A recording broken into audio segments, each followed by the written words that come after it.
Welcome once again to Real Business. We have developed these videos to help many of our clients as they are dealing with these changing economic times.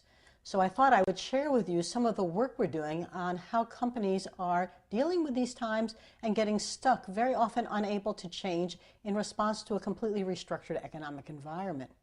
So let me tell you about the 3 videos that I urge you to take a good look at. In this one, I'm going to tell you a little bit about how companies get stuck and how to get unstuck.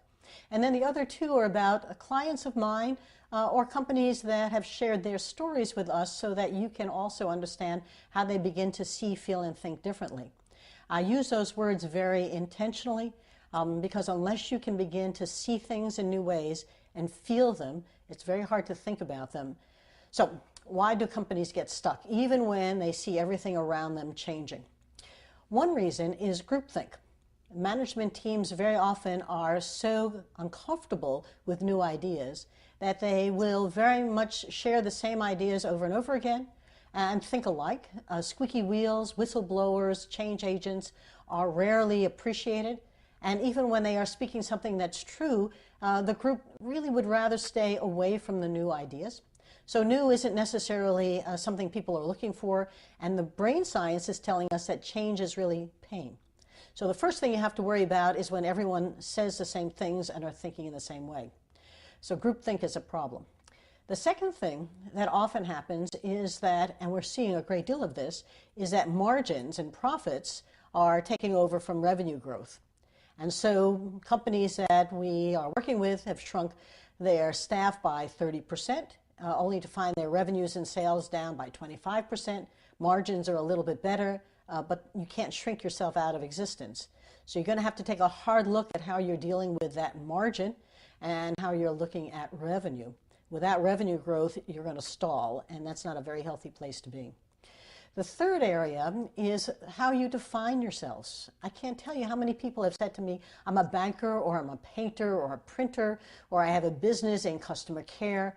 Once you define that and tell us how you specialize, it sounds very nice. You know, your core business is to focus on that vertical or that marketplace.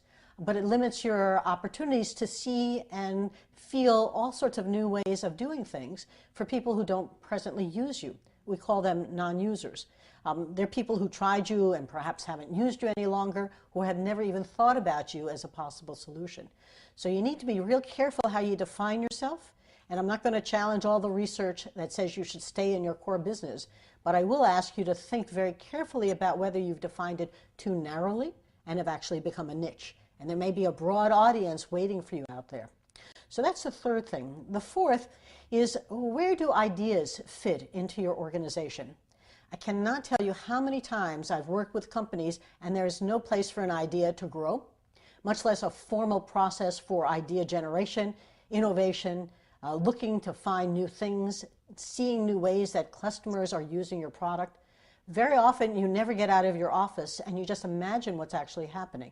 So in case after case, when I take clients on the road into the field, boy, I'll tell you, the discoveries, the aha moments, the epiphanies that go off, you can't imagine them. And people can't tell you. One of my favorite quotes is a Henry Ford quote. If I had asked people, he said, how to make their transportation faster, they would have told me to make their horses go faster. They could never have imagined a Ford car. So most of your clients are going to have a hard time imagining as well. And so you need to go watch them and see how they actually use your products and how people who could use you aren't using you today and aren't using competition or substitutes for you. So I can give you a whole lot of examples, but for today, I'd just like you to think about, where do ideas fit into your entire organization? Now, there's always the geopolitical and there's the economic turns that are bigger than you. But at the end of the day, you're probably an entrepreneur or a business person running a company that's full of ideas and new ways of doing things. And in the subsequent videos that we're going to be showing you, I have a couple of stories about companies that have really, really embraced this in a big way. So we've been talking about companies that are having a hard time changing in these very trying economic times. You get stuck.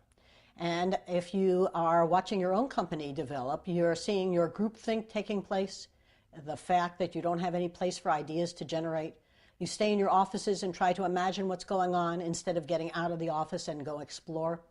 And you're finding yourself focused on margin, not on revenue growth. These are not things that are going to help restore the vitality of your business. So I ask you to please try and think about these. As you're looking at your business, try new ways of beginning to think about it and to grow it. For Real Business, I'm Andrea Simon, and it's been a pleasure to share some of these thoughts with you. I urge you to take a look at some of the stories to share on our website. They are stories of companies like yours where people have actually done these things and have been very successful at them. Thank you, and thanks for joining us.